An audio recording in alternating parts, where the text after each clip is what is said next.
Welcome to a journey into the dark corners of your mind, a place where shadows dance with reason and the only escape is through. Today we uncover the power of not reacting, that delicious moment of silence before the storm of your emotions breaks. We're going to explore 12 habits, 12 ways to become the enigmatic puppet master of your own internal horror show. Prepare yourself for a tale filled with mystery and a touch of dark humor, because let's face it, life without a little absurdity is just plain dreadful. Imagine yourself at a crowded party, the air thick with forced smiles and the stench of desperation. Everyone around you is clawing for attention, but not you. You, my friend, are an observer, a ghost in the machine, gliding unseen. You watch, you listen, you absorb. See those red-faced rage monsters, those quivering lip wobblers? They haven't learned the art of observation, the quiet power of non-reaction, but you're different. You're evolving, transcending, ready to delve deeper. Of course you are. You've come this far.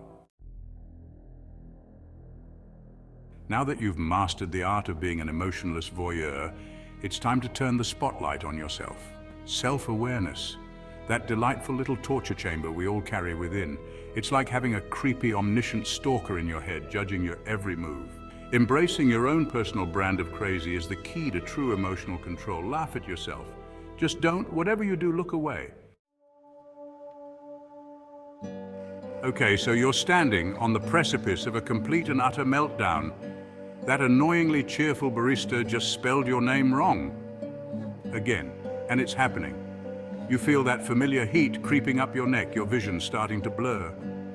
Don't worry, it happens to the best of us, but this time you're armed with a secret weapon, a weapon forged in the depths of your own personal darkness. It's called breathing. I know, sounds boring, right? But trust me on this one. Imagine that each inhale is a tendril of shadow, reaching deep into the darkest recesses of your soul, seeking out the source of your rage. And with each exhale, you're releasing that darkness, transforming it into something almost bearable. Breathing, it's like free therapy without the awkward silences and the crippling student loan debt. In the digital hellscape we call modern life, everything moves at a breakneck pace. Instant gratification, instant outrage, instant coffee that tastes like it was brewed in the depths of despair. It's enough to make even the most zen among us want to hurl our phones into the nearest black hole. But here's a radical thought. What if we hit the pause button, just for a moment, before we unleash the full fury of our righteous anger upon some poor soul who dared to suggest that pineapple on pizza is an abomination? This, my friend, is the power of the pause.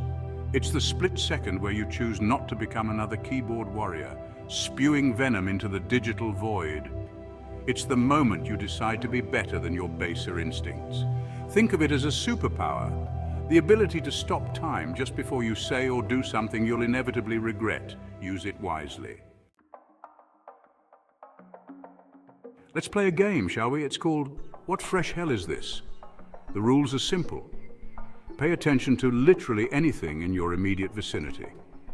The incessant hum of the refrigerator, the faint smell of burnt toast emanating from your neighbor's apartment, the existential dread slowly creeping in as you realize you've wasted yet another precious day scrolling through social media.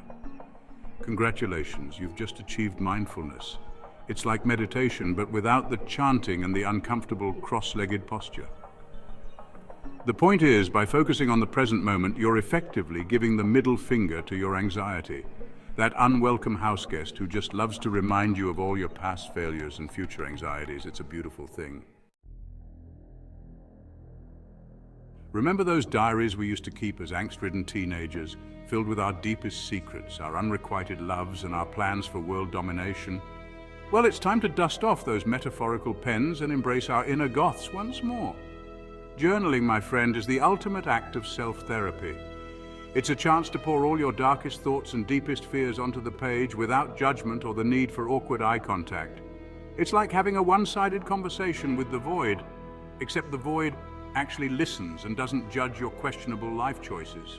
So go on, unleash your inner demons. Right about that time you accidentally liked your ex's new partner's Instagram post from 3 years ago? Confess your secret love for cheesy reality TV. The journal will never tell a soul. And if it does, well, let's just say it has a lot more to worry about than a few embarrassing admissions. Let's be honest, the mere thought of physical exertion is enough to send shivers down the spines of even the most hardcore fitness enthusiasts. But what if I told you that exercise is actually a form of exorcism? That by pushing your body to its limits, you're effectively purging yourself of all those nasty little negative emotions that have taken up residence in your soul. Think of it as a spiritual cleanse, only instead of drinking nothing but kale smoothies for a week, you're sweating out all your toxins while simultaneously sculpting a physique that would make Michelangelo weep.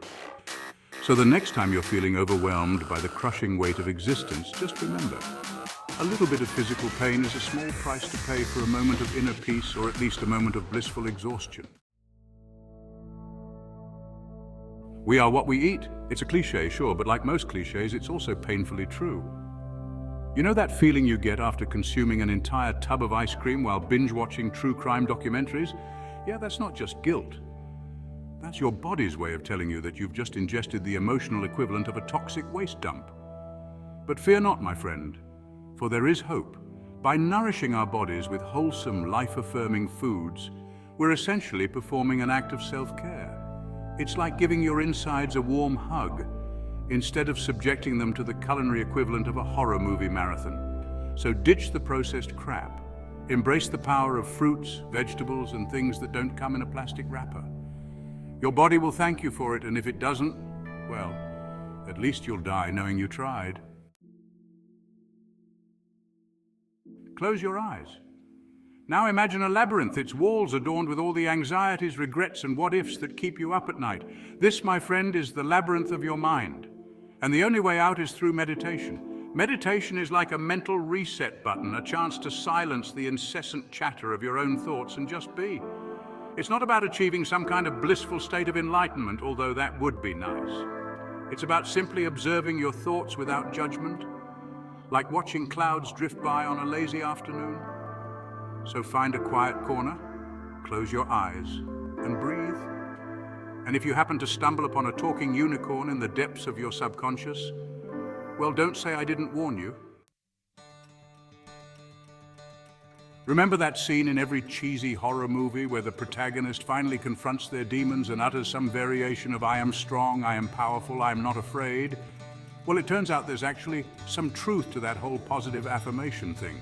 By repeating positive statements to ourselves, we're essentially rewiring our brains to believe them. It's like brainwashing, but in a good way. So go ahead, stand in front of the mirror and tell yourself how amazing, talented, and resilient you are. It might feel silly at first, but trust me, the more you say it, the more you'll start to believe it. And who knows, maybe one day you'll even convince yourself that you're not a complete and utter mess. Let's face it, sometimes our emotional baggage is just too heavy to carry alone, and that's okay. There's no shame in seeking professional help, in confiding in someone who gets paid to listen to our problems without judging us. Well, most of the time anyway. Think of it as a mental tune-up, a chance to air out all the cobwebs in your attic and maybe even discover a few hidden treasures along the way. Because sometimes the scariest monsters we face are the ones we create in our own minds. So go on, take the plunge. Book that therapy session. You deserve it. And who knows, you might even make a new friend in the process. Just try not to get too attached. Therapists have a habit of disappearing on you when you need them most. It's in their contract or something. We've delved into the darkest recesses of our minds, explored the shadowy depths of our emotions. Now it's time to emerge from the abyss and embrace the faint glimmer of light that is gratitude. In the grand scheme of things, we're all just specks of dust, hurtling through space on a giant rock. And yet, even in the face of our own insignificance, there's still so much to be grateful for. The ability to breathe, to feel, to experience the world in all its messy glory. The love of friends and family, the comfort of a warm bed, the simple pleasure of a perfectly brewed cup of coffee. So tonight, before you drift off to sleep, take a moment to appreciate the good things in your life. Because even in the darkest of times, there's always something to be thankful for. Remember, the power of not reacting can transform your life, turning you from a slave to your emotions into the enigmatic puppet master of your own destiny. Embrace these 12 habits and control your emotions like never before. Until next time, stay mysterious and keep your emotions in check.